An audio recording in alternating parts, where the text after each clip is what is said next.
Labas vakaras. Tai šiandien mes vėl sugrįšime prie Evangelijos pagal Tomą, prie tų paslaptingų Jėzaus žodžių ir bandysime juose išvelgti tai, kas ir šiandien mums būtų aktualu. Atrodo, pasakyta prieš 2000 metų. Ir pasakyta kažkaip tai painiai, pinkliai, ne visai suprantamai. Ir mes pabandysime šitų žodžių prasmę įvilgti iš šių dienų į kalbą ir to pačiu suvokti, kaip tai svarbu tos žodžius teisingai suprasti yra ir mums. Tai šiandien mes kalbėsime apie dalybas, apie teismus, apie teisingumą, tiesą ir tokius panašius dalykus, kurie šiandien pas mus yra labai svarbus ir, kaip sakome, aktualūs. Ir šito ištarmė skamba taip. Vienas žmogus tarė Jėzui: pasakyk mano broliams, kad pasidalytų su manim tėvo gerą. Tai yra palikimą. Jėzus atsakė jam: žmogau, kasgi padarė mane dalytoju? Jėzus atsigręžė į savo mokinius ir tarė: argi aš dalytojas? Argi aš dalytojas? Tai kai matote, dalytojas kaip ir teisėjas, teisingumas. Ir šitoje Jėzaus ištarmė yra ir kanoninėse evangelijose, būtent Evangelijoje pagal Luką, tik šiek tiek kitaip užrašyta. Skaitau tą pačią vietą, kurią užrašė evangelistas Lukas. Šiek tiek kitaip užrašyta. Vienas žmogus iš minios jam tarė: mokytojau, liepk mano broliui, kad pasidalytų su manimi palikimą. Jėzus atsakė: žmogau, kasgi mane skyrė jūsų teisėjų ar dalytojų?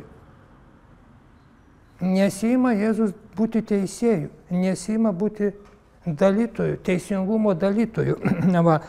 Ir paviršutiniškai žiūrint, Jėzaus atsisakymas būti dalytojų, dalintojų ir teisėjų atrodo keistas. Mes juk Dievą laikome teisingų teisėjų. Kaip matote, mes kalbame šitą tikėjimo išpažinimą: sėdi Dievo tėvo dešinėje, iš ten ateis gyvų ir mirusiųjų teisti ir dalinti visiems tai, ko jie nusipelnė. Senojo testamento pakartoto įstatymo knygoje mes skaitome štai ką: man priklauso kerštas ir aš atlyginsiu. Tai Senasis testamentas tai yra Viešpaties žodžio įstatymo antrojo pakartoto įstatymo knyga. Ir šitie Senojo testamento žodžiai sako, kad tik vienas Dievas yra teisėjas ir atlygintojas, o čia Jėzus atsisako būti ir teisėjų, ir dalytojų. Tačiau žmonėms atrodo, kad teisėjo darbas yra labai patrauklus, garbingas ir leidžiantis žmogui pasijausti reikšmingu. O, aš teisėjas. Reikšmingai. Ir mano nuosprendis ištartas. Taigi lemia žmonių likimus. Lemia turtų, kuriais tie pinigai ir taip toliau. Jis teisėjas pas mus vos ne kaip Dievas. Pavyzdžiui, karaliaus Dovydo sūnus Absalomonas sakydavo: o kad aš būčiau teisėjas šitoje šalyje, tada kiekvienas galėtų ateiti pas mane su savo byla ar su savo reikalu ir aš paskelbčiau jam nuosprendį. O kad aš būčiau teisėjas. Svajoja apie tai. Amerikiečių filmuose, jeigu pastebėjote, teismo scenos yra viena iš labiausiai mėgstamų scenaristų temų. Ir ten dalį filmo labai dažnai užima teismo scenos. Mūsų laikais teisėjo pareigos ne tik tai, kad garbingos, bet dar ir pinigingos, pelningos. Patys tą labai gerai žinote, bet teko paskaityti apie Amerikos teisėjus, kad juos paperka, žinot kas? Kalėjimo viršininkai. Kodėl? Kalėjimo viršininkams reikia daugiau kalinių, tai jie gauna daugiau dotacijos ir jie paperka nuo teisėjus, kad tie teisėjai vis daugiau siųstų kalinių į kalėjimus. Štai kaip ranka plauna. Kokie keisti ryšiai yra. Kalėjimų viršininkai paperka teisėjus, kad jie kaliniams duotų daugiau metelių. Štai Pietų Indijoje yra populiarus padavimų ir pasakojimų herojus Miradėjus Ramanas. Ir viename iš pasakojimo Miradėjus Ramanas už savo įžvalgumą buvo žmonių išrinktas ir paskirtas miesto teisėjų. Kai jis apie tai pasakė tėvui, jo tėvas labai nuliūdo ir taip pasakė: sūnau mano, kodėl tu atsisakei mūsų paveldėto darbo, žemdirbystės ir ėmėsi painaus teisėjo darbo. Netgi dievams, kurie viską žino, netgi dievams yra sunku teisingai nuteisti. Teisingai nuteisti mūsų žemėje vargu ar įmanoma. Ne tai, kad sunku, bet iš tikrųjų vargu ar įmanoma. Čia aš jau nuo savęs pridedu. Jeigu tu padarysi klaidą, taip sakė tėvas tam sūnui, kurį miestas išrinko teisėju, jeigu tu padarysi klaidą, už nekaltųjų ašaras kentėsi ne tik šiame įsikūnyme, bet ir dar per 7 sekančius. Taip sakė jam tėvas. Tai matote, koks skirtingas požiūris į tą patį dalyką. O čia va tokia scena, kurią aprašė graikų rašytojas Kazantzakis savo knygoje Paskutinis gundymas. Pas rabiną ateina kaimietis ir skundžiasi savo kaimynu. Va sako, kaimynas pasisavino mano žemės gabalą, tai neteisinga. Tu teisus, atsakė rabinas. Tu esi teisus, atsakė rabinas. Bet netrukus atėjo tas kaimynas, kuris pasisavino žemės gabalą. Aš žinau, kad mano kaimynas skundėsi manimi, tačiau aš paėmiau iš jo tą žemę, kuri priklausė mano seneliui. Aš turiu nuosavybės dokumentus, galiu įrodyti, kad teisė mano pusė. Tu teisus, atsakė jam rabinas. Ir kai antrasis lankytojas išėjo, rabino žmona pasipiktino. Tai kaip sakau, tau ir vienas teisus, ir kitas teisus. Ir vienas teisus, ir kitas teisus. Ir tu teisi, atsakė rabinas. Ir tu teisi, atsakė rabinas. Tai va, pabandykite nuspręsti būtent, kur yra tiesa. Būtent yra tiesa ir teisybė.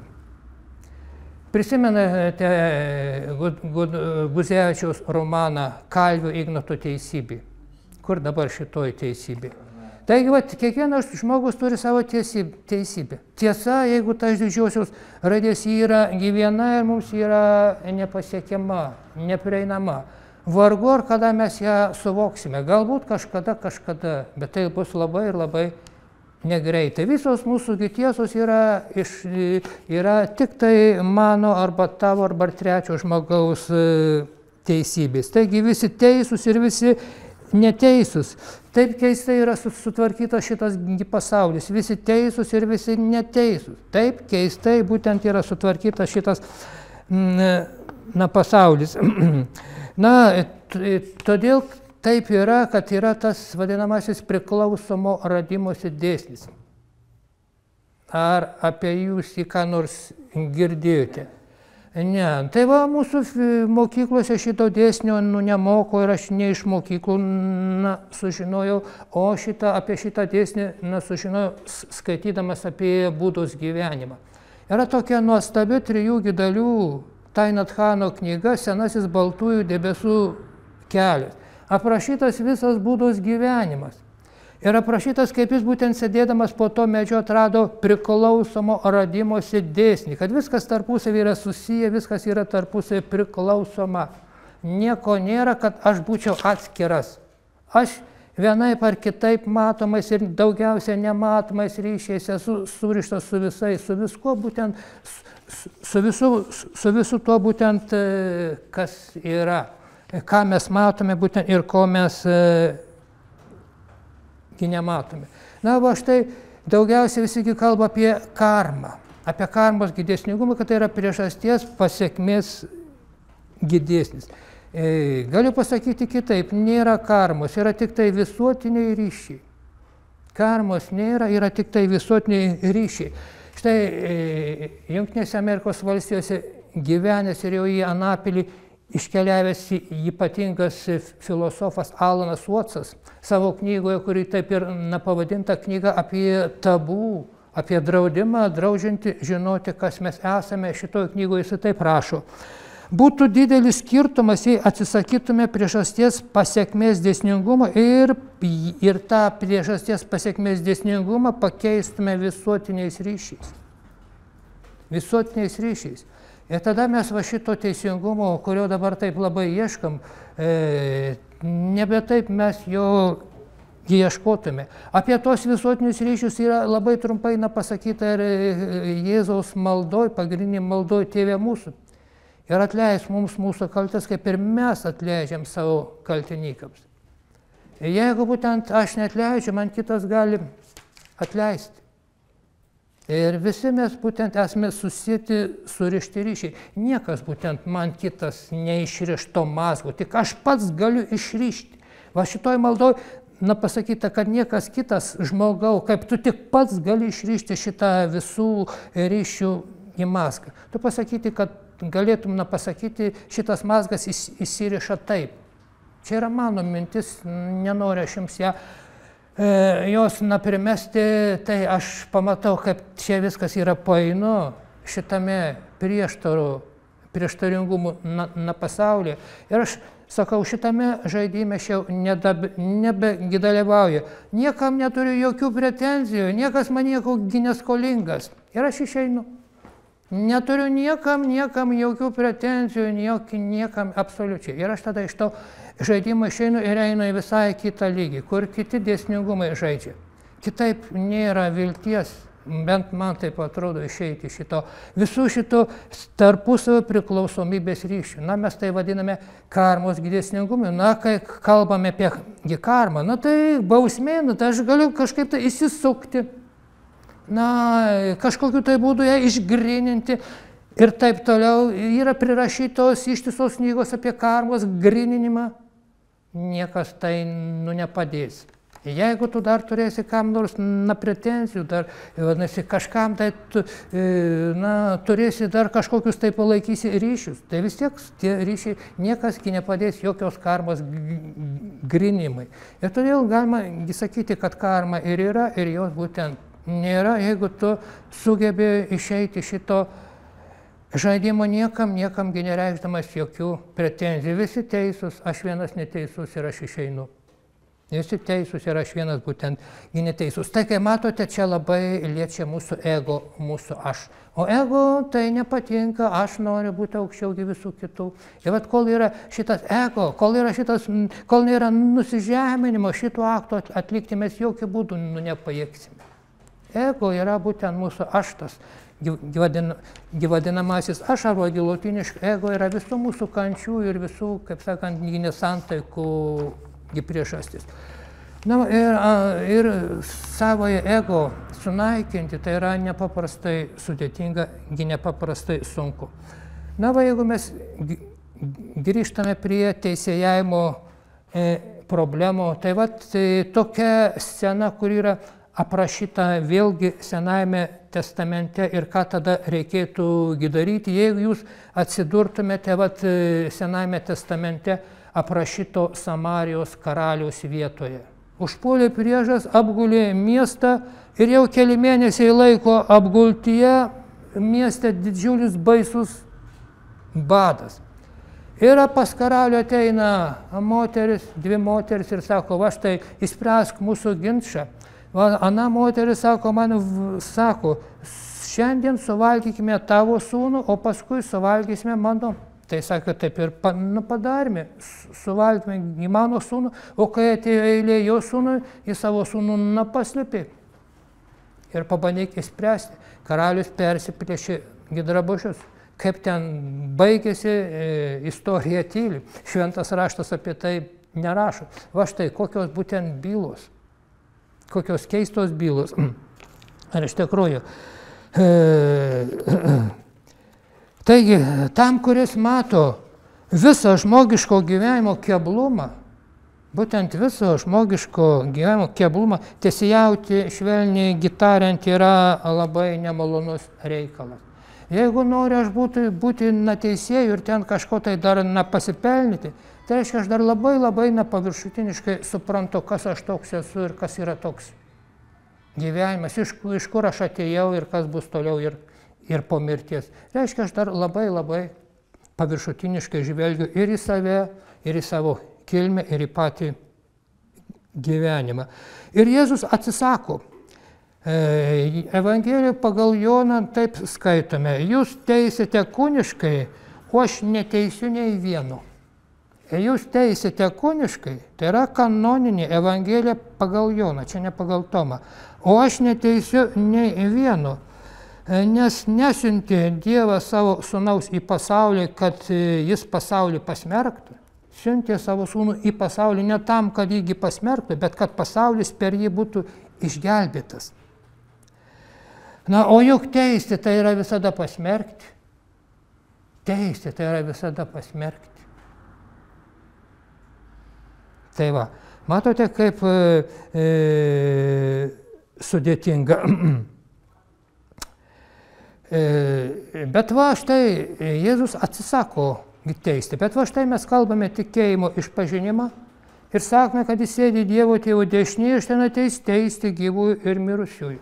Evangelija visiškai priešingai sako, kad aš neteisiu, o ten mes savo tikėjimo išpažinime, kanoninėme, pripažintame būtent visos bažnyčios, kalbame apie tai, kad Dievas yra būtent mūsų teisėjas. O štai Evangelijose jis ir vienoje, ir kitoje, ir trečioje atsisako būti teisėjų.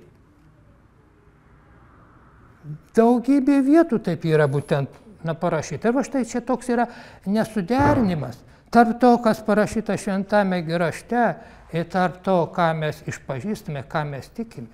Ir galbūt dėl to mūsų daug gyvenime tiek tokių kabliukų, už kurių mes nuolat užkliūname, nesantaikos, nesutarimo. Taigi, kasgi padarė mane dalintoju, sako Jėzus. Evangelistas Tomas vartoja tik žodį dalintoju, o Lukas, evangelistas Lukas, dar prideda dalintoju ir teisėju. Ir galbūt Tomas vartoja tik vieną žodį dalinti, norėdamas pabrėžti, kad neįveikus susiskaldimo. Dalinti tai yra skaldyti, kad neįveikus susiskaldimo neįmanoma įsigelbėti. Kitaip sakant, suvokiant protu, įsigelbėti niekaip neįmanoma.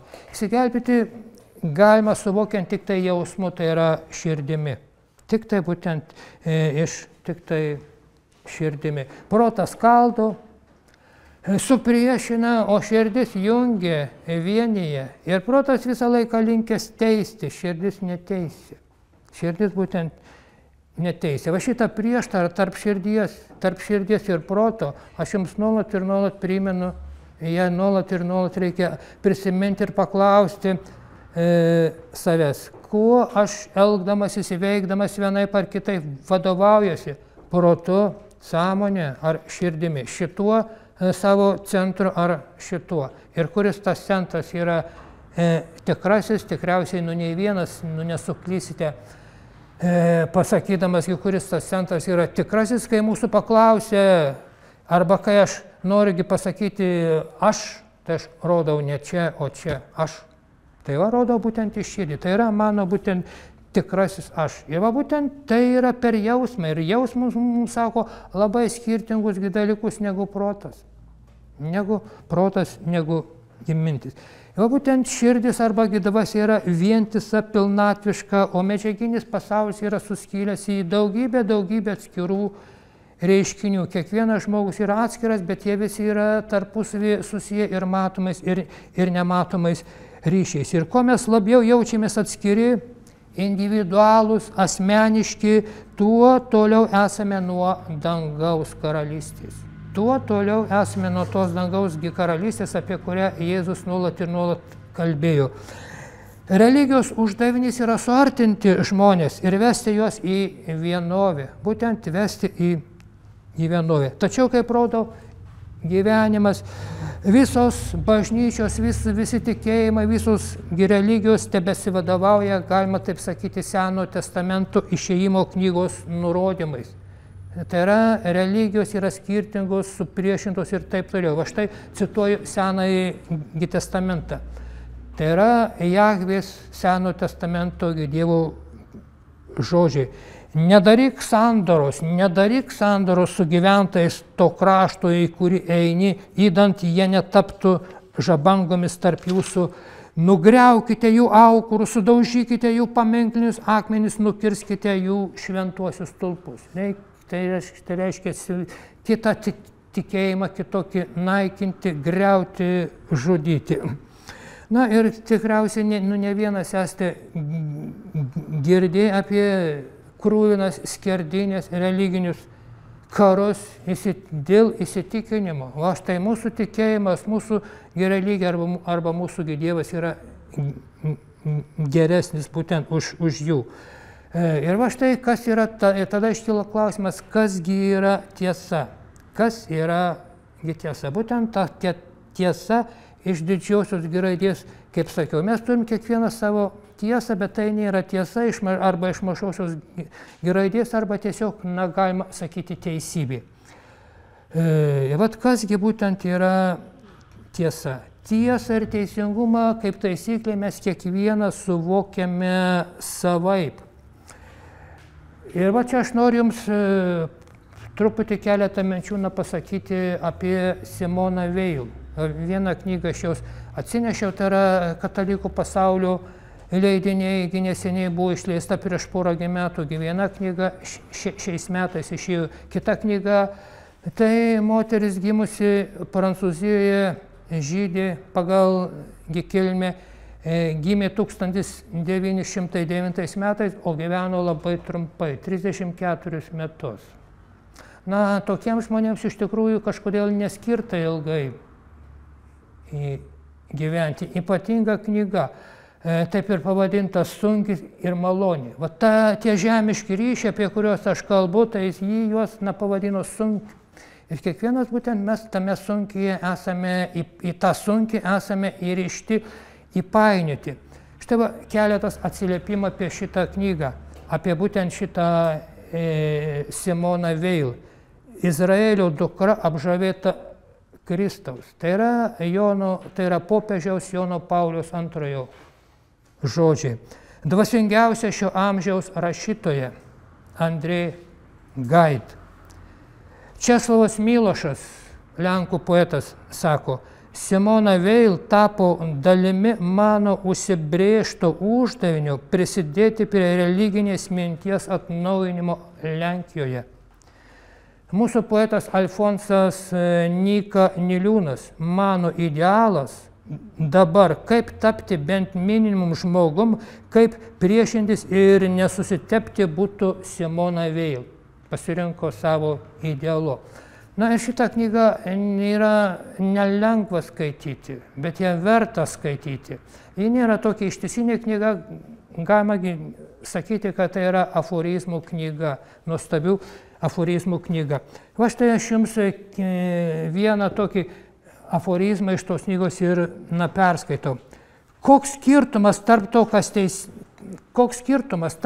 teisinga ir to, kas neteisinga, jei visi visada elgiasi vadovaudamėsi savaip suprastų teisingumu.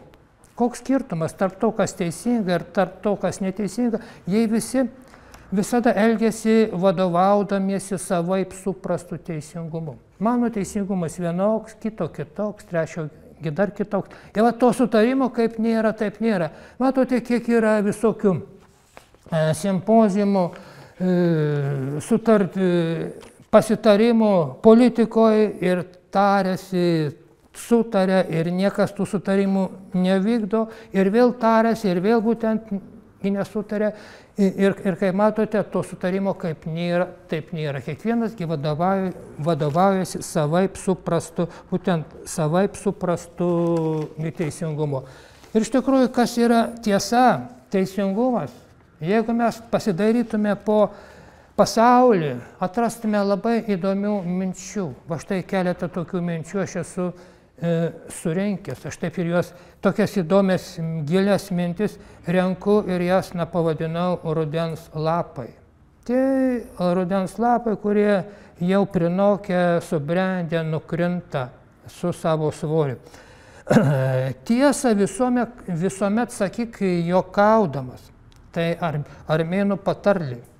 Tiesa visuomet sakyk juokaudamas. Tai nes tai yra tik tai dalinė tiesa. Išminčius sako, aš ieškau tiesos, o kvailys džiūgauja, aš suradau tiesą. Vienas sako, aš ieškaugi tiesos, o kitas sako, aš suradau tiesą. Na ir reikia saugotis tokio žmogaus, kuris sako, aš suradau tiesą. Ir tą tiesą jis, aišku, norės ir bandys primesti kitiems. Norės. Melas virsta tiesa, kai jo patikima. Kai jo būtent patikima. Tai yra vokiečių patarlė. Slavai sako taip, tiesą sakyk, bet to jau pat išvyk. Nešdinkis, būsi sumuštas. Tiesą sakyk, bet to jau pat išvyk. Merfio dėsnis yra tokia knygutė Merfio dėsnis. Tai ir tiesa, kad tiesos nėra. Tiesa yra ta, kad tiesos nėra. Tai va, tiesa viena, bet ją pasakyti galima labai ir labai įvairiai. Tai vėlgi iš tų pačių Merfio dėsningumų.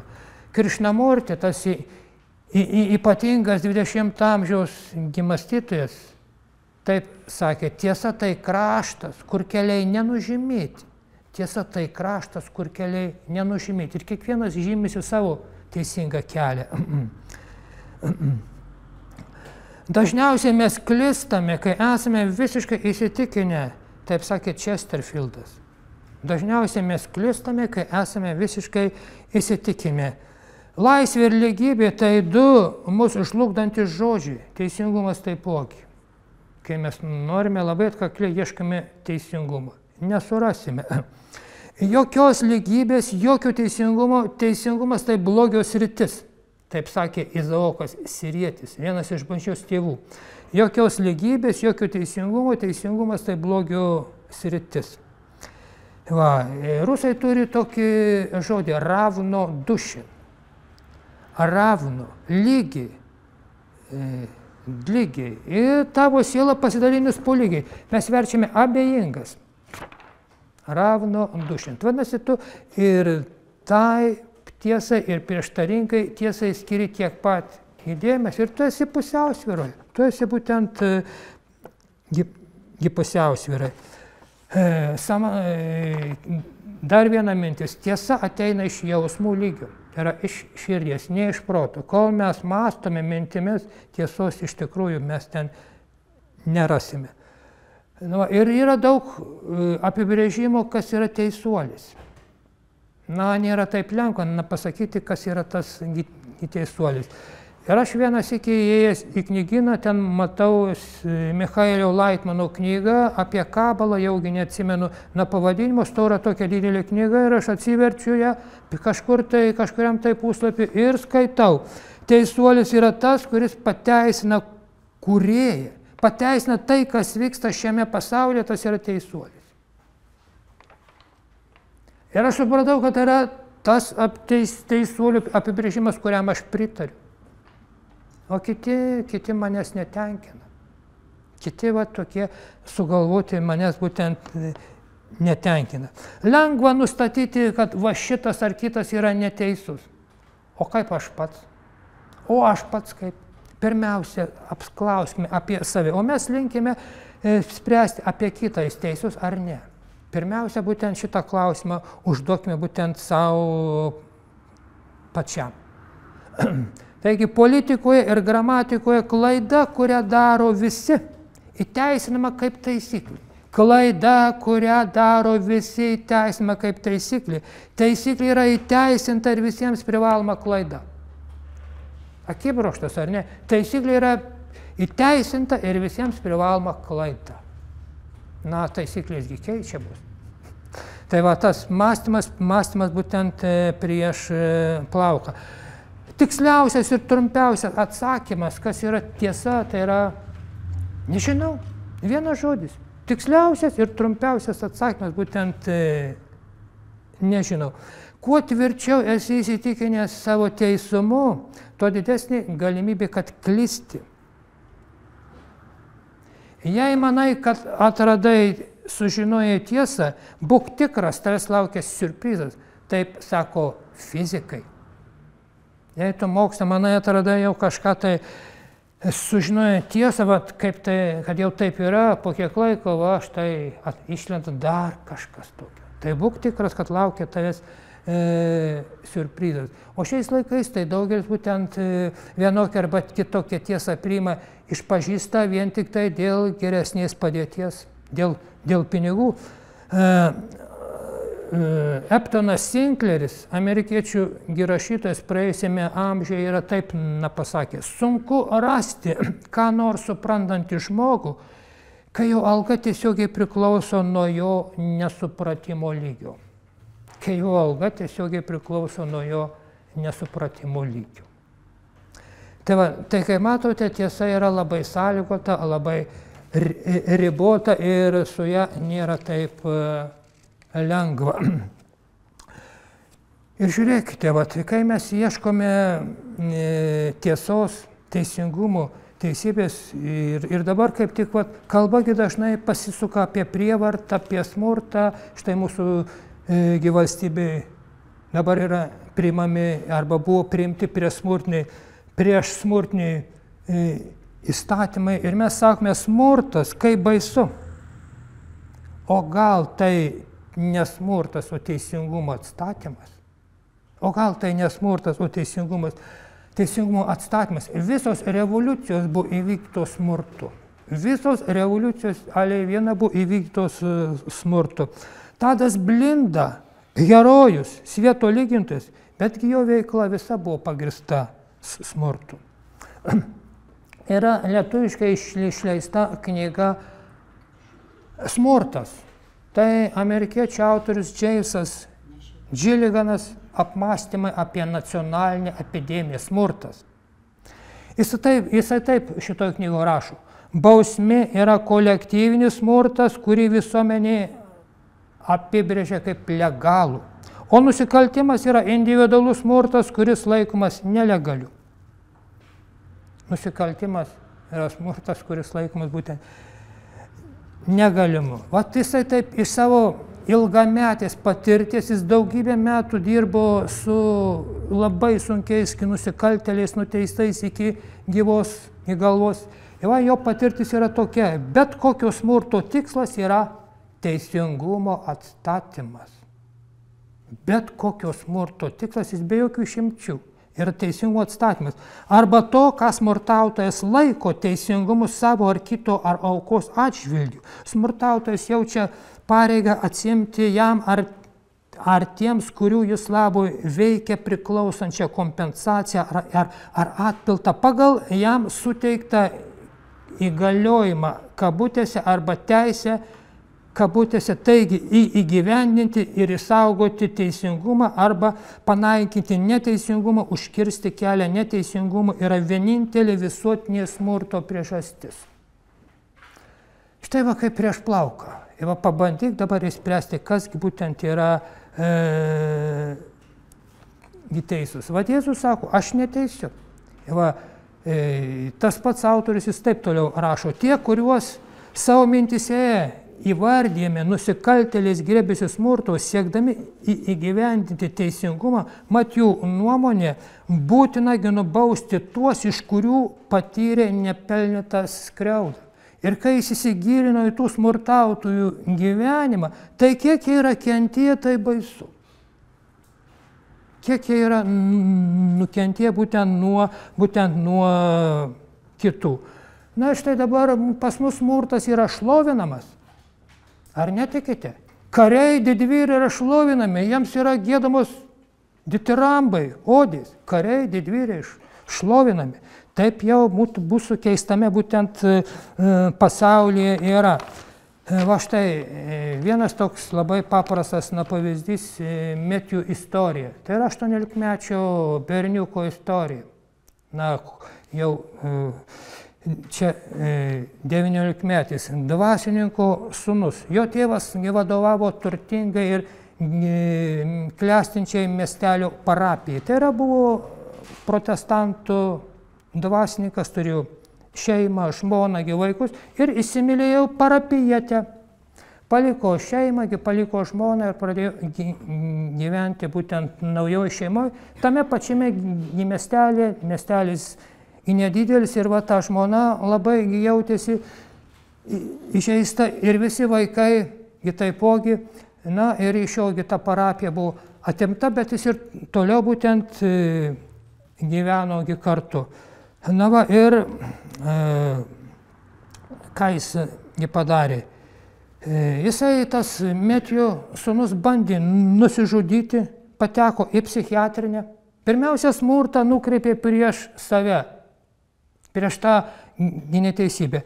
Pabėgęs atėjo pas tėvą iš psichiatrinės, norėdamas su juo pasikalbėti. Bet tėvas jį atstumė, tu sako, palauk, dabar aš su savo tą naują žmoną einu į kiną. Kai grįšiu, tai pasikalbėsim. Ir kai tėvas grįžo, jis jį pasitiko su šautu ir abu nušovė. Štai va.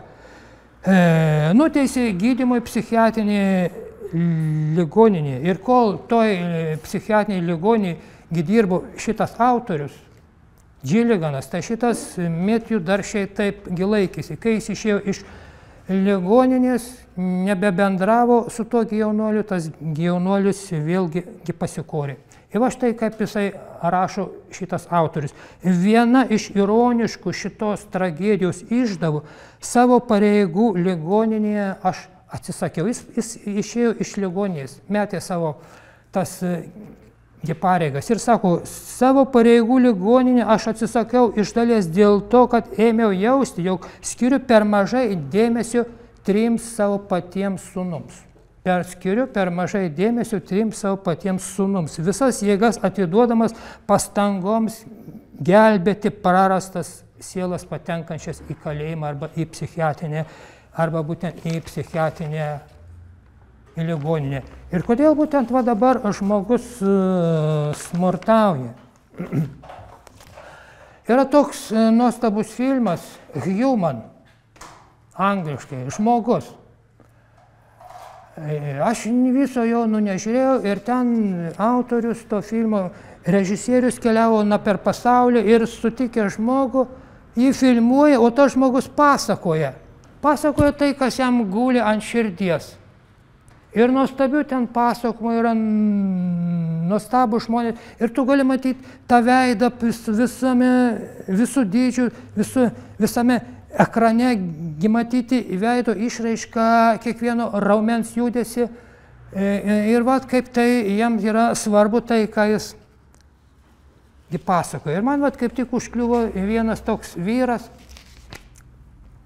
buvęs nusikaltėlis, jisai pasakoja. Vat aš tiesiog pažodžiu ir atpasakoju. Atsimenu, mano patėvis mušė mane, ko pakliuvo.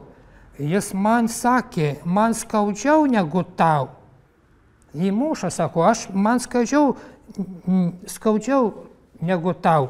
Aš darau tai, mušu tave tik todėl, kad tave myliu. Tai man sukėlė neteisingą supratimą apie tai, kas yra meilė. Taip daugelį metų aš maniau, kad meilė turi suteikti skausmą. Yra rusų tokia patarlė, nebijot значит не любить. Nemuša reiškia nemyli.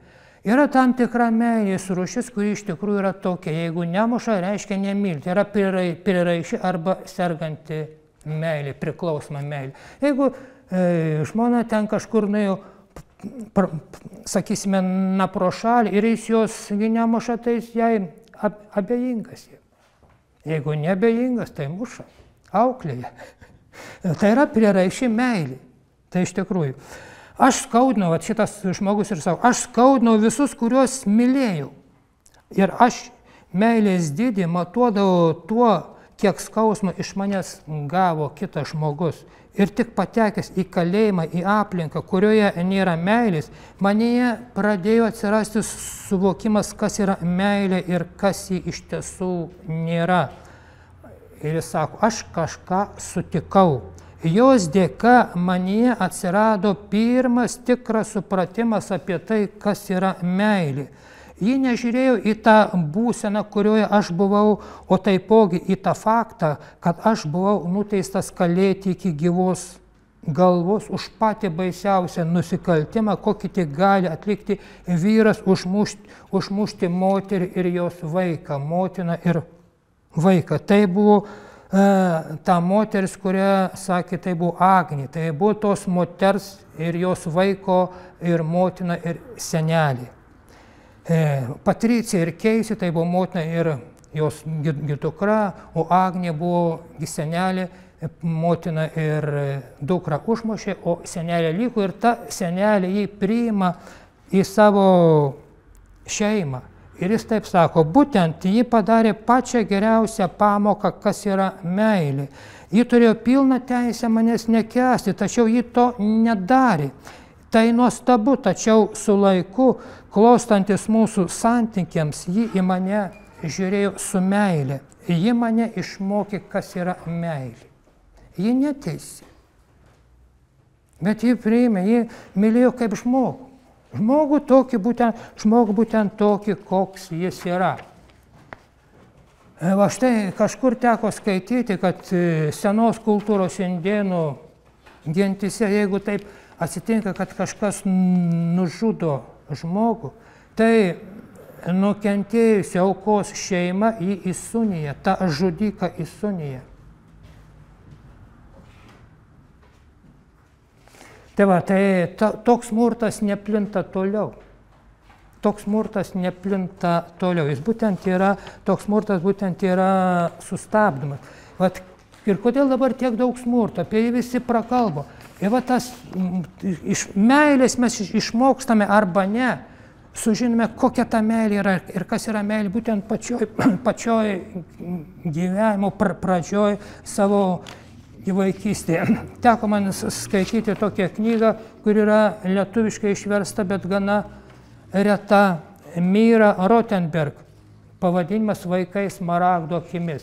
Ir ta Myra Rotenberg dirba su tais labai būtent pažeistais vaikais. Na ir tie vaikai yra nenusakomi. Ir reikia ypatingos meilės, ypatingos kantrybės, kad galėtum dirbti su tais vaikais. Štai, pavyzdžiui, Džimis, 6-metis įsūnytas berniukas, praėjus tik tai kelioms dienoms po gimimo. Ir Džimis buvo labai gražus, nepaprastai jautrus ir švelnus, bet kartais bandė užkurti ugnį po kitų vaikų, kad pamatytų, kaip atrodo kepta mėsa. Džimis auksiniais plaukais ir angelo veidu. Džimis, kuris taip mylėjo, kad turėjo žudyti ką įmanydamas, paukščius, kates ar kitus vaikus, kad savo meilę kiti neužmuštų jo. Kad savo meilę kiti neužmuštų jo, taip jisai suprato į meilę. Meilė, tai jo akis stipriai užmerktos, dantis kietai sukasti, veidas iškreiptas, baisios siaubo ir skausmo grimasos. Taip jam atrodė meilė. Džimiui meilė buvo tolygi mirčiai. Ir kodėl? Štaigi, Džimis buvo labai gabus, gerai žinojo žmogaus kūno sandarą ir taip toliau. Na, ir Džimiui pasaulis buvo viena didelė gimda. Viena didelė motina atsisakanti savo vaiko. Džimio tėvai buvo įsitikinę, kad jis apie tai, kad jis yra įvaikintas, nieko nežino. Niekas apie tai nekalba ir žino labai nedaug žmonių. Rotenberg, tos knygos autorius, sako, aš apie tai sužinojau iš paties vaiko. Vieną dieną Džimis įlipo į kartoninę dėžę, atsigulė joje, užsivožė ant galvos dangtį ir pasakė, Myra, tokioje dėžėje mano tikroji motina paliko prie tavo durų slenkščių. Dabar atidaryk savo namų duris ir rasi dėžę. Atidaryk dėžę ir rasi kūdikį. Ar aš gražus kūdikis? Taip, tu mielas kūdikis. Gerai, nusinešk mane namo. Tu radai mane ir dabar aš tavo. Įsūnyk mane, sako Džimis. Tu pradedi įsūnyk mane, sako Džimis ir pradeda verkšlenti kaip naujagimis. Pakelk mane ir panešiok. Ar nematai, kad verkiu to norėdamas?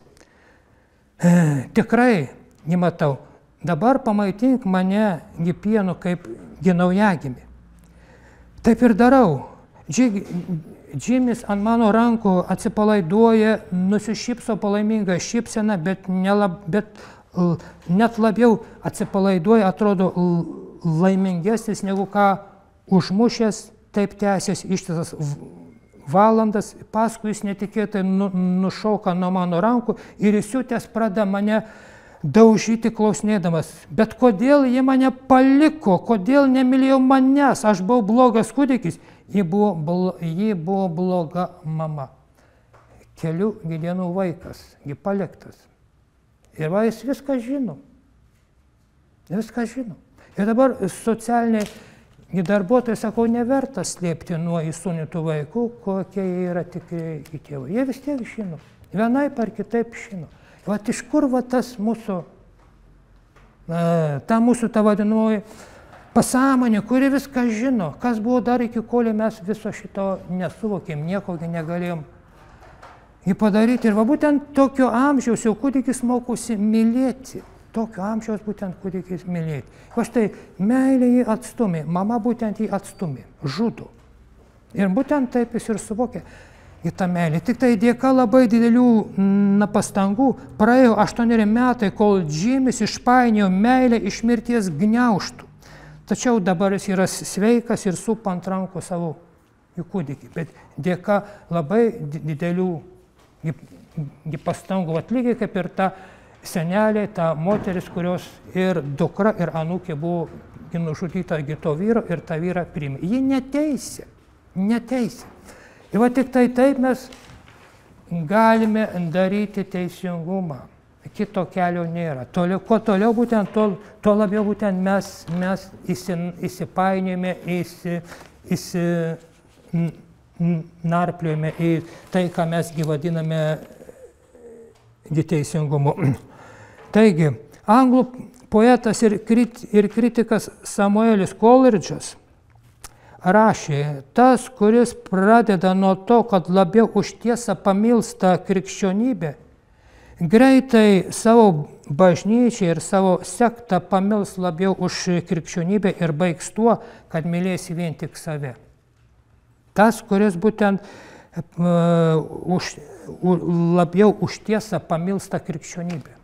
Va, ta tiesa yra tikroji, kurios mes nežinome. Ir jeigu aš tą krikščionybę skelbiamą tikėjimą iškeliu virš visko kaip tikrą tiesą, tai greitai savo bažnyčią jis arba savo sektą pamils labiau už krikščionybę ir baigs tuo, kad jisai mylės tik tai save.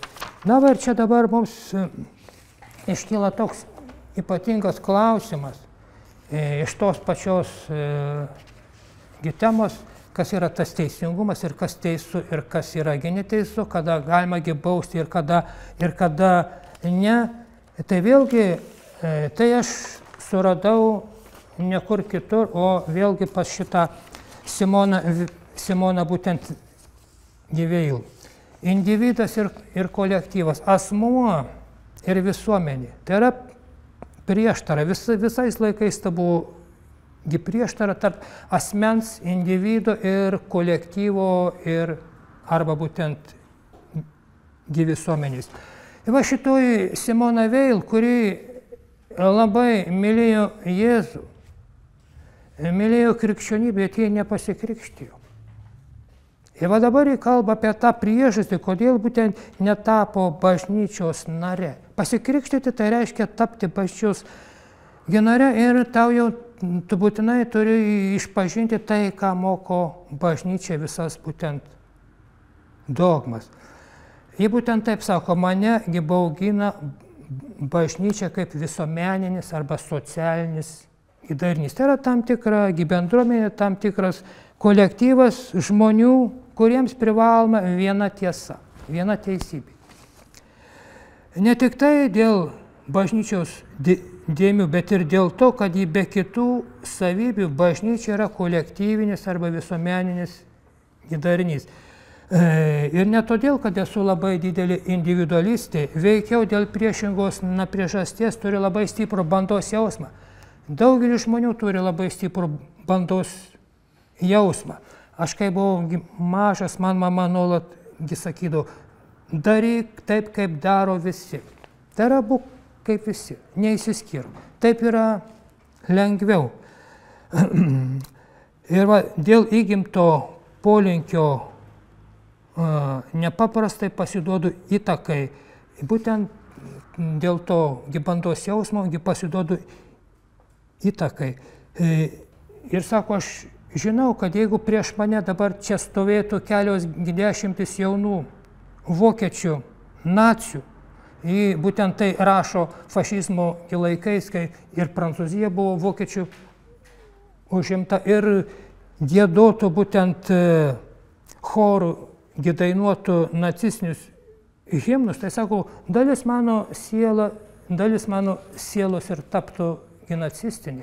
Labai nesunku ir pasiduoti bandos, kolektyvo, visuomenės įtakai. Ir tu prie jų prisiderini, prisišliai ir tampi toks kaip visi. Ir tavo asmenybė kažkur tai sumažėja arba net visai dingsta. Bijau bažnyčios patriotizmo, gyvuojančio katalikų sluoksniuose. Patriotizmą suprantu kaip jausmą, kuris puoselėjimas žemiškai tėvynį. Ten tėvynė ir čia tėvynė. Baiminuosi šito patriotizmo jausmo, nes bijau jo užsikrėsti. Šventieji pritarė kryžiaus žygiams, šventieji pritarė inkvizicijai ir manau, kad jie buvo neteisūs. Negaliu užsimerkti prieš sąžinę šviesą. Iš šito klausimo tie šventieji buvo apakinti kažko tai labai galingo, kažko tai labai galingo. Ir šitas kažkas tai yra bažnyčia kaip visuomeninis kolektyvinis darinys. Jeigu šitas socialinis darinys pakenkė jiems, tai kaip jis galėtų nepakenkti man, kurį aš esu būtent tokia silpna. Ir dabar va štai, ką sako apie kiekvieną socialinį, kolektyvinį, valstybinį, bažnytinį darinį. Nėra pasakyta ir nei parašyta nieko, kas siektų taip toli, kaip velnio žodžiai Kristui apie šio pasaulio karalystes. Prisimenate Evangelijoje pagal Luką, tai buvo 3 Kristaus gundymai. Pirmasis gundymas buvo duona, kadangi Kristus buvo išalkęs. Antrasis gundymas buvo valdžia. Nunešė ant aukšto kalno ir sako, aš atiduosiu tau visas karalystės, jeigu tu parpuolęs pagarbinsi mane. Cituoju, duosiu tau visą jų valdžią, visų karalysčių valdžią ir didybę. Jos man atiduotos, kam noriu, tam dovanoju. Jos velnias ir sako, šio pasaulio kunigaikštis ir sako, jos man atiduotos, kam noriu, tam jas dovanoju. Tai tinka būtent visoms partijoms, visoms valstybėms, visoms būtent organizacijoms. Tai yra šio pasaulio kunigaikščio sritis. Tai yra jo valdžia. Na ir iš to išplaukia, kad visuomenė sritis, kiekvienas kolektyvas, kiekviena partija, kiekviena sekta, kiekviena bažnyčia, kiekviena tauta, kiekviena valstybė neatšaukiama yra velnio viešpatyje. Kūnas skatina sakyti aš, o velnias skatina sakyti mes, arba sakyti aš kuopinė prasme, kaip sako diktatoriai. Na ir velnias atlikdamas tam tikrą misiją sukurpia dieviškumo pakaitalą. Imperatorius, caras, bažnyčia, partija, tėvynė tampa būtent dieviškumo pakaitalu. Tai dabar aš kalbu labai būtent prieš plauką. Visada reikia šiek tiek galbūt sutirštinti spalvas. Šitos spalvos galbūt netgi nėra sutirštintos, apie tai mes netgi nekalbame. Dabar mūsų knygynuose pasirodė Svetlanos Aleksievičius knygos, baltarusių rašytojos. Tai jos pirmoji knyga, kuri pasirodė dar 20 amžiuje, pirmoji knyga tai buvo Černobylio malda, kurią pastatė ištrauką iš jos, pastatė Miltinio teatras. Galbūt kas matėte, labai verta paskaityti knygą. Štai va, kita knyga, kuri šiais metais berods pasirodė, tai yra Laikas iš antrų rankų, kuri kalbina būtent buvusius tarybinius piliečius ir prašo būtent jų papasakoti apie save. Štai vienas jaunuolis pasakoja apie savo tėvą ir apie tai, ką jis patyrė, kai jam teko eiti tarnauti į armiją. Paklusti kolektyvui, paklusti tautai, visuomeniai, valstybei, partijai. Jo tėvui tai ten buvo, kaip sakant, kaip tėvas tokiam vaidmenį jautėsi kaip žuvis vandenį. Jis taip ir pasakoja. Tėtis priklausė idėjai, jis ne žmogus. Tėvynę reikia mylėti betodariškai, besąlygiškai, visą vaikystę tą tik ir girdėjau. Tėtis gyveno tam, kad būtų pasirengęs bet kurią akimirką įvykdyti bet kokią partijos ir vyriausybės užduotį. Pasirengęs bet kokiai užduočiai. O užduotis gali būti labai ir labai skirtinga. Taigi svarbu ne kokia užduotis, bet svarbu tavo priklausomybė nuo kolektyvo, nuo socialinio darinio, nuo visuomenės. Jei tu esi idėjų žmogus ir priklausai tam kolektyvui, tai tu atliksi bet kokią užduotį. Atliksi būtent bet kokią užduotį. Kokią tau siūs užduotį. Ten taipogi skaičiau apie vieno partinio darbuotojo išpažintį, kuris pasakoja apie tai, kad Stalino metais jis taipogi buvo suimtas tų pačių partiečių ir ten keletą metų buvo baisiausiai kankintas, pirštai laužyti, daug metų kalėjo, paskui buvo reabilituotas. Bet paskui staiga bepasakodamas, kai jis kokias ten jis baisybės matė, staiga jam ateina į galą mintis ir jis sako, jeigu partija būtų mane pasiuntusi dirbti NKVD tardytojų, aš būčiau nuėjęs ir būčiau daręs tą patį. Aš būčiau ten nuėjęs ir aš būčiau daręs tą patį. Aš priklausau idėjai, priklausau partijai, priklausau bažnyčiai, priklausau tam tikram kolektyvui, nesvarbu kokiam, svarbu mano priklausomybė. Ir Simona Veil kalba apie tai, kad ji nenori būti priklausoma nuo kolektyvo, nuo socialinio darinio. Ir anekdotas yra būtent šitas vaikinukas pasakoja anekdotą. Vaikštinėje savo miškų drakonas eina ir sutinka Lokį. Loki, šiandien aš vakarieniauju 8 valandą, ateik, būsi man vakarienė. Gerai, Loki sako, eina toliau, sutinka Lapę. Lapė, rytoj aš pusryčiauju. 9 valandą ateik, būsi man pusryčiai. Gerai, ateisi. Eina jis toliau, žiūri, strioksi kiškis. Kiški, aš rytojgi pietausiu, ateik 2 valandą. Kiškis sako, kelia leteną, ar galima paklausti? Galima. Ir jis klausė, ar galima neteiti? Galima, aš tave išbraukiu. Kaip mažai tokių kaip kiškis, kurie išdrįsta pakelti ranką ir paklausti. Ar galima kitaip padaryti? Ir kai matote, čia pats silpniausias taip išdrįsta. Lokys, Lapė, Vilkas, ne. Ir kuo tu esi aukščiau kolektyvo hierarchijoje, tuo tu labiau esi nuo jo priklausomas.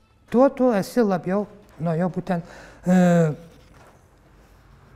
priklausomas. Va šitos dalykus reikia suvokti labai giliai. Kiek aš esu būtent asmeniškai pasiruošęs atlikti, kaip sakant, suvokti, valdau savo veiksmus ir kiek mane valdo kolektyvas. Valdo būtent kažkoks tai visuomeninis darinys, nesvarbu, kaip mes jį pavadinsime, ar tai bažnyčia, ar tai partija, ar tai kažkokia tai tam tikra valstybė, ar tam tikra būtent sekta. Kaip žinote, ištisos sektos kartais ima ir nusižudo. To pareikalauja sektos būtent vadovas. Ir Simona Veil pasakoja taip, sako, gerai žinau, kad bažnyčia neišvengiama yra visuomeninis darinys, bet be šito jį neegzistuotų. Bet kaip socialinis darinys bažnyčia priklauso šio pasaulio kunigaikščiui. Tai parašyta šventame rašte. Apie tai niekur nėra pasakyta. O kadangi bažnyčios Gi bažnyčia yra ir tiesos saugoma, ir ji taipogi yra ir tiesos saugoma, bei perdoma indas, tai čia slypi nepaprastas pavojus tiems, kurie kaip aš yra per daug pažeidžiami socialinių įtakų. Va.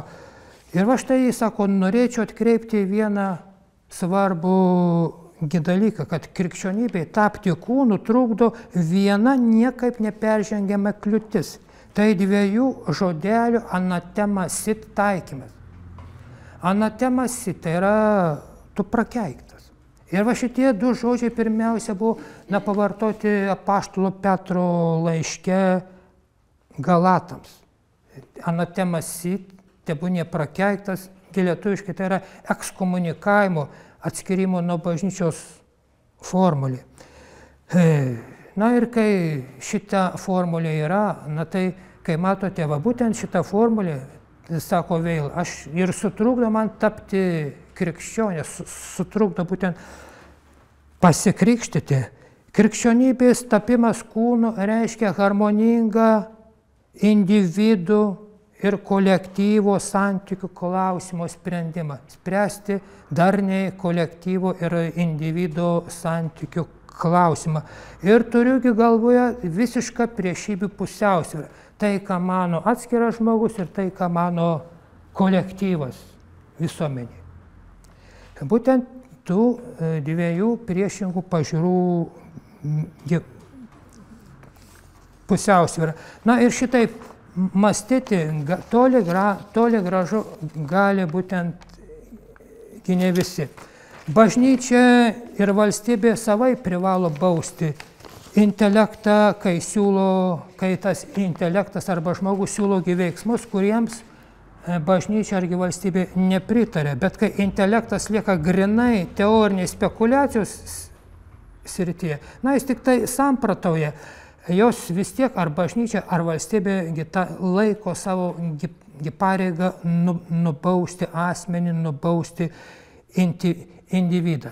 Bet kad ir kokios stiprios būtų teorinės spekulacijos, bažnyčia ar valstybė neturi teisės nei siekti užgniaužti atskiro žmogaus, atskiro individo nuomonės, nei padaryti jų autoriams kokios nors materialinės žalos.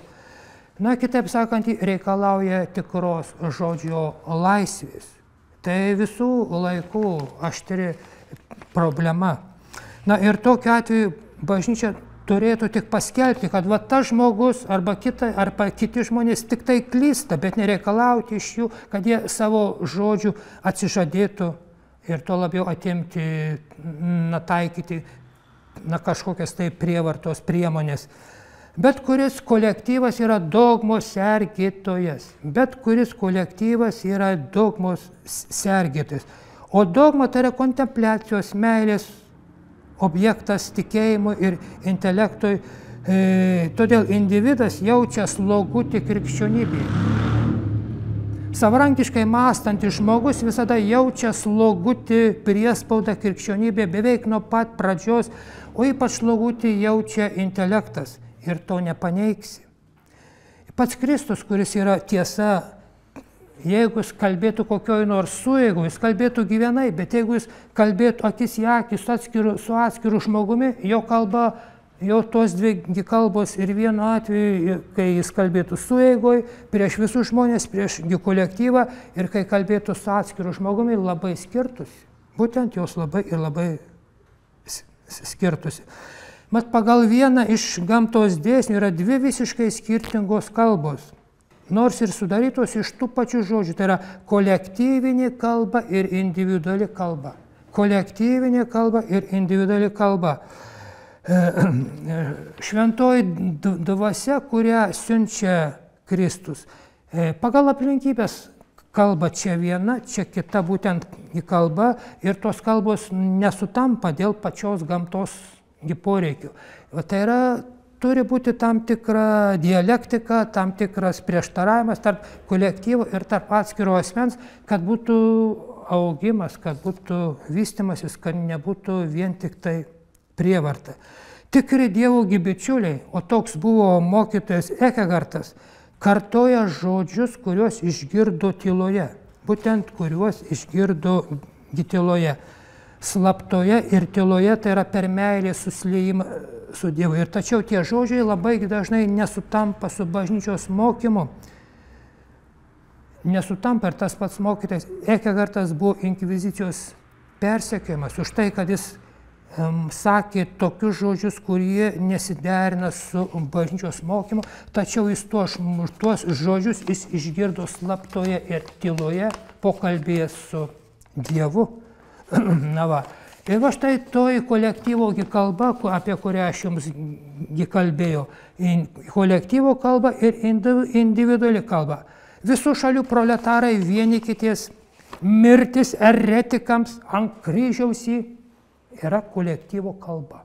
Tai yra keletas pavyzdžių. Mirtis ant kryžiaus tai yra iš Evangelijos ir Jėzus buvo pasiųstas ant kryžiaus kolektyvinė būtent kalba. Va. Visi lozungai, dogmos, programos, priesaikos yra kolektyvinė kalba, kurią tikėti ir kuriai paklusti privalo visi kolektyvo nariai, partijos, bažnyčios, valstybės arba bet kurios kitos organizacijos. Ir tikėjimo išpažinimas, kurį mes taip dažnai kalbame, taipogi yra kolektyvinė kalba. Ir būtent tas tikėjimo išpažinimas, tikiu į Dievą Tėvą, yra įrašytas tarp poterių. Ir aš, kai dar vaikas buvau, aš galvoju, na koks čia poteris? Tėve mūsų sveikama ir na tai poteriai. O čia nei šis būtent, nei tas. Ir va būtent mes kalbame kolektyvinę, būtent kolektyvinį tikėjimą, kolektyvinį išpažinimą. Na ir retas išdrįsta, kaip tas kiškis, pakelti ranką ar paklausti galima. Jeigu tu išdrįsti, tai paskui su tavim nelabai gražiai pasielgs. Taigi, Jėzaus pasakyta Evangelijoje, neprisiek, o mes prisiekėme, ir netgi ironiška, ant Biblijos švento rašto padėję ranką, prisiekėme ten, ant to prisiekime padėję ranką ant knygos, kur parašyta neprisiek. Na ir to netitikimo niekas nepastebi. Gal taip gerai, gal taip būtent reikia. O ką mes prisiekėme? Ką mes prisiekėme? Būtent kolektyvui, partijai, bažnyčiai, tėvynė, ne Dievui, bet Dievu prisiekėme. Prisiekėme būtent kolektyvui. Taigi, o šventame rašte taipogi, kaip sakiau, parašyta, kad bet kuri organizacija, bet koks kolektyvas yra šio pasaulio kunigaikščio, tai yra velnio sritis. Bet koks socialinis gidarinys kolektyvas priklauso pasaulio kunigaikščiui. Labai keistai skamba, bet iš tikrųjų taip yra. Ir va štai, taigi, visi didieji nusikaltimai buvo atlikti kolektyvų. Ar tai komunizmo statyba, ar tai naujos rasės kūrimo Adolfo Hitlerio, ar ten Kambodžio Pol Poto, ar dabar ten, sakysime, artimuose rytuose islamo valstybės kūrimas vyksta tuo pačiu principu. Inkvizicija, šventasis karas ir taip vyksta būtent tuo pačiu principu. Na ir vat tų, kurie kaip zuikis pakeltų ranką ir pasakytų, ar galima paklausti, kaip matote, dar per mažai. Na pasitaiko ir tai va šitą knygą skaityti yra, kaip sakiau, sudėtinga, sunku, bet reikia tam, kad mes iš tikrųjų geriau suvoktume. Ir kaip sakiau, būtent tai, kaip žmogus suvokia tą dogmą, tą tikėjimo tiesą, tai jam Dievas apreiškė tamsoje ir tyloje. Kristus davė bažnyčiai pažadus, bet ne vienas pažadų neturi tiek jėgos, kiek posakis, tavo tėvas tau slaptoje pasakys. Tavo tėvas tau slaptoje pasakys. Iš kolektyvo niekogi nelieka po mirties. Iš asmens lieka siela. Iš kolektyvo po mirties praktiškai nieko nelieka. Na, bažnyčia kaip dogmos saugotoja, kaip kolektyvinis gidarinys yra būtina ir neišvengiama. Bet labai dažnai mes, kaip sakome, tuo piknaudžiaujame. Piknaudžiauja būtent valdžia tada, kai siekia priversti meilę ir intelektą pripažinti jos bažnyčios kalbą kaip normą. Vat, turi būti teisė tau nepripažinti tam tikrų būtent bažnyčios tiesų, tikėjimų, kurias tu suvoki gerokai kitaip ir ką tau būtent tyloje ir slaptoje, kaip pasakyta šventame rašte, apreiškia būtent pats Jėzus. Na va, ir būtent piknaudžiaujama valdžia. Vėlgi aš prisimenu šitą baltarusių rašytoją Svetlana Aleksevičius, kita jos knyga tai yra Cinko berniukai. Tai yra surašytos išpažintis, vidinės pasakojimai tų žmonių, daugiausia vyrų, bet ir moterų yra, kurie buvo vienokiu arba kitokiu būdu Afganistane. Na ir kodėl jie ten vyko? O todėl, kad vyko atlikti internacionalinę pareigą. Atlikti internacionalinę pareigą. Tai yra kolektyvo kalba. Dabar tai, kai mes, Lietuvos vaikinai, važiuoja kažkur tai į Afganistaną, dabar jie vyksta į taikos palaikymo misiją. Bet pasakoja taip. Taigi, sako, mes atvykstam į kaimą su savo internacionalinę pareigą, atvežam drabužių, maisto tiems kaimiečiams. Ir sako, tik neapsižiūrėk, tai tave, sakė, su medinė šake ir nusmeigė.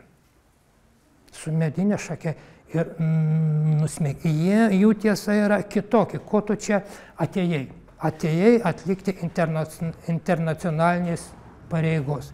Taigi, štai va. Ir va šitoj knygoj yra tos Aleksevičius būtent pamastymai. Teisė nežudyti žmogaus, nesimokyti žudyti. Ši teisė neįrašyta į jokią konstituciją. Teisė nežudyti žmogaus, teisė nesimokyti žudyti. Dabar va, mes mokome jaunus žmonės žudyti žmonės. Na, mes taip nesakome, sakome ginti tėvynę. Tai yra tas pats. Ji taip rašo, grįšiu kaip laisvas žmogus. Buvau nelaisva, kol nepamačiau, ką mes čia Afganistane darome. Grįšiu ir niekada daugiau neisiu į jokį karo muziejų. Tai sako, grįšiu kaip laisvas žmogus. Laisvas nuo ko? Laisvas nuo ideologijos, nuo sociumo, nuo visuomenės, nuo kolektyvo nuomonės. Buvau nelaisva. Tai yra tikėjau, kaip sakant, kolektyvo dogmomis.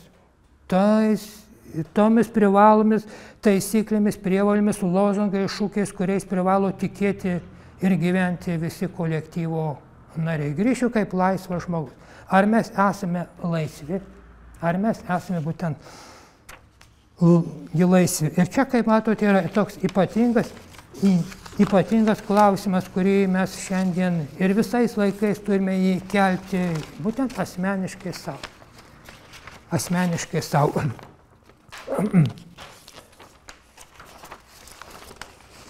Tai va, ir va tas blogis, kai matote, pas mus plinta, ir va jam galo kaip nėr, taip nėr, teisingumo kaip nėr, ir jo, ir ko gero, ir nematyti, kada jis bus ir taip toliau. Ir štai, kad kažkas tai pasikeistų visuomenės požiūriu, na, gyventojų požiūriu, aš nelabai matau išeities. Ir gali tik tai išeiti iš viso šito žaidimo, kaip sakiau paskaitos pradžioje, tik tai pats žmogus asmeniškai iš viso šito žaidimo išeiti, matydamas visą šitą visuotinės priklausomybės dėsningumą ir išeiti į kitą lygį ir pradėti žaisti visai pagal kitas taisyklės. Taigi, vat, ką sako apie blogį, va ta pati Simona Veil. Blogas poelgis tai vidinio nuosmukio perkelimas kitam. Mano blogas poelgis yra mano paties vidinio nuosmukio perkelimas kitam. Štai kodėl mes esame linkę į blogį kaip įsilaisvinimą, kaip įsivadavimą. Kodėl mes taip linkę į blogį? Štai kiek vyrų pasišauna eiti kariauti. žudyti. Ne tik vyrai, bet dabar ir merginos eina. Bet kuriuo nusikaltimu tas, kuris jį daro, perkelia blogį tam, kuris jį patiria. Tai pasakytina tiek apie meilę, tiek ir apie žmogžudystę. Taip sako jį. Kai blogis perkeliamas tame žmoguje, iš kurio blogis išeina, jis nesumažėja. Kai aš tą blogį perkeliu į kitą, jis manyje nesumažėja, o padidėja. Dauginimosi reiškinys. Tas pats pasakytina apie blogio, kuris veikia per daiktus į perkelimą. Ir va štai mūsų blogis, kaip matote, tik tai dauginasi, didėja. Mes einame palaikyti, kaip sakome, taikos misijos, internacionalinės įpareigos arba dar kažkokiais tai žodžiais, pavadinsime, tai yra pridengsime tą blogį ir nuo to blogis, kaip matote, nemažėja. Tai kur dėti blogį, klausė Simona Veil. Reikia perkelti jį iš savo netyros dalies į tyrąją, šitai paverčiant jį tyra kančia. Žmogui yra tyroji dalis ir netyroji. Maždaug čia per diafragmą būtent eina šitas skirtumas. Virš diafragmos yra širdies plotas, tai yra dangaus karalystė, širdis tai yra tyroji žmogaus dalis. Žemiau diafragmos yra netyroji žmogaus dalis. Reikia perkelti blogį, kuris man yra iš netyros dalis į tyrąją, šitaip paverčiant jį tyra kančia. tą blogį reikia savie iškentėti. Nusikaltimą glūdinti mumise reikia nukreipti į save pačius. O mes nukreipiame į kitą. Ir kol mes taip darysime, jokių prošvaiščių nematyti ir nesimatys. Nematyti būtent ir nesimatys. Bet šitai mes greitai suterštume savo vidinio tyrumo vietą, jeigu net naujintume jos sąlyčių su nekintamu tyrumu, apsaugotų nuo bet kokio antpuolio. Jeigu nėra ryšio su Dievu, tai tu jokių būdų nepajėgsi perkelti būtent to blogio į savo tyrą vietą, nes tu ją užterši. Ir tik turėdamas ryšį su Dievu tą savo blogį, jį gali išgrydinti, jį gali iškentėti kaip kančią, bet tik tai turėdamas tą tiesioginį būtent ryšį, tiesioginį ryšį su Dievu. Na va, kai matote, padėtis yra labai sunki. Ir jį taip sako, o žmogaus menkystė, pastovus ir nesuprastinamas dydis kiekviename žmoguje toks didelis, koks tik gali būti. Ir kad didybė ateina tik iš Dievo, taigi bet kuris žmogus yra lygus kitam. Didybė ateina tik iš Dievo. Jis sako, žmogaus menkystė, pastovus ir nesuprastinamas dydis kiekviename žmoguje toks didelis, koks tik tai gali būti. Ir kad didybė ateina tik tai iš Dievo. Ir todėl bet kuris žmogus yra lygus kitam. Bet kuris žmogus yra lygus kitam. Ir visi šitie mūsų, kaip sakant, savęs iškėlimai, kažkokiu tai principu, kažkokiu tai būdu, titulais, pavadinimais, apdovanojimas ar dar kažko, yra tik tai vaikiškas žaidimas. Iš esmės, bet kiekvienas žmogus yra lygus kitam. Ir todėl Jėzus sako, kam jūs mane darote teisėju, aš neteisėjas. O mes teisėjais pasiruošę būti, o mes teisėjais būtent pasiruošę būti. Ir va tą blogį, kuris yra gimumise, mes jį atiduodame kitam, perkelime į kitą ir taip blogis didėja, daugėja. Ir to blogio būtent daugėja. Ir va tą blogį būtent reikia perkelti būtent savyje iš tos netyros dalės į tyrąją ir iškentėti kaip kančią. Va tie pavyzdžiai, apie kuriuos aš jums pasakoju, va šitoji senelė, tos nužudytos dukros ir anūkės motina, ji priimdama žudiką į savo šeimą, taigi ar jį nekentėjo? Ir labai kentėjo, bet toj kančia ištyrino ją ir taipogi nutyrino kitą žmogų. Ir tas blogis jau toliau neina. Ji turėjo pilną teisę jogi nekęsti. Pilną teisę nekęsti. Yra vėlgi tą blogį mesti ant jo. Tas blogis tik tai didė, bet ji to kelio nepasirinko. Tai, ką matote, išėjimas iš blogio, tas kelias yra, bet tik tai vienetai juo išdrįsta eiti. Na ir ko gero sunku tikėtis, kada ateis tas momentas, kada mes visa, kaip sakant, tauta, kolektyvų bažnyčia ar dar kažkokiu tai kolektyvu elgsimės taip, kaip dabar sugeba elgtis tik tai atskiri, būtent paskiri žmonės. Toji prieštara tarp kolektyvo ir asmens, ji yra labai svarbi. Kiekvienas būtent mes ją turime jausti ir žiūrėti, kad manyje būtų ryšys būtent su Dievu. Ir tik tai Dievas tyloje ir slaptoje gali mums apreikšti iš tikrųjų tai, kas yra tiesa, tai, ką mes pajėgėme suvokti, tai, ką būtent mes pajėgėme būtent suvokti kaip tiesą. Taigi, žaltys pasiūlė pažinimą Adomui ir Ievai. Pažinimą. Sirenos pasiūlė pažinimą Odisėjui. Prisimenat šitą pasakojimą, mitą aprašytą senovės graikų epose Odisėjas. Kaip jisai grįždamas iš Trojos karo plaukė pro Sirenų salą. Tai yra ta sala, tos sirenos, kurių dainavimą išgirdęs kiekvienas žmogus neatsispiria ir tos sirenos jį pražudo.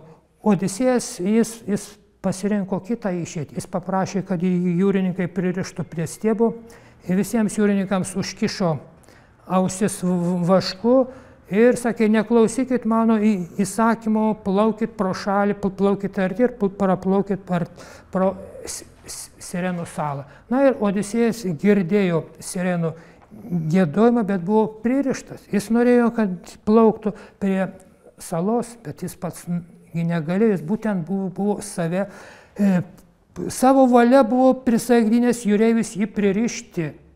Tad ir tą valią mes taipogi turime pririšti save, kad nedarytume to blogio, kad neieškotume pažinimo blogyje. Taigi, dar kartą, žaltys pasiūlė pažinimą Adomui ir Ievai. Sirenos pasiūlė pažinimą Odisėjui. Ir šitos istorijos mus moko, kad siela praranda save ieškodama pažinimo malonume. Taigi Ieva valgė šitą obuolį, malonumas. Odisėjas, kaip matote, šito išvengė. Taigi, malonumas gali būti nekaltas, jeigu jame neieškai pažinimo. Pažinimo ieškoti galima tik tai kančioje. Malonumas gali būti nekaltas, jeigu jame neieškai pažinimo, bet jeigu ieškai jame pažinimo, tai ten bus jau prastai. Atsitiks kaip Adomui, atsitiks kaip daug kam būtent atsitinka. Pažinimo leidžiama ieškoti tik tai kančioje. Ir apie taigi kalba, tai būtent rašo ta pati Simona Veil. Taigi, kai matote, vėlgi aš grįžtu prie pat pradžių, taigi nebūkime teisėjas, neteiskite ir nebūsite nuteisti ir nebūsite pasmerkti. Pamatykime, kokioj padėti esame visi, kaip mes visi esame tarpusai priklausomi ir susieti. O mes norime daryti savoją tvarką, savoją tiesą nešti kitiems. Bet tų žmonių, kuriems mes nešime tiesą, jų tiesa kitokia, jų tvarka visiškai kitokia. Ir dabar ateina tie pabėgėliai nuo karo, jie ateina su savo tvarka, su savo pažinimu, su savo suvokimu. Ir vėl bus konfliktai. Ir kaip matote, vyksta konfliktai. Ir ta padėtis, kaip matote, yra labai labai sudėtinga. Taigi, neteiskime ir nebūsime teisiami. Tai aš tuo ir noriu baigti šitą savo paskaitos dalį, kadangi tai yra sunki tema. Ir aš dabar kaip tik ir renkuosi tokias temas, kurios man pačiam kažką tai duoda, atveria vienokį arba kitokį pažinimą. Ir todėl noriu tuo pasidalinti ir su kitais, tik kartais jaučiu, kad tai gana sunkiai šitie dalykai persiduoda kitiems. Nes tai, ką žmogus suvokia pats viduje, perduoti kitiems visada yra vienokia arba kitokia problema.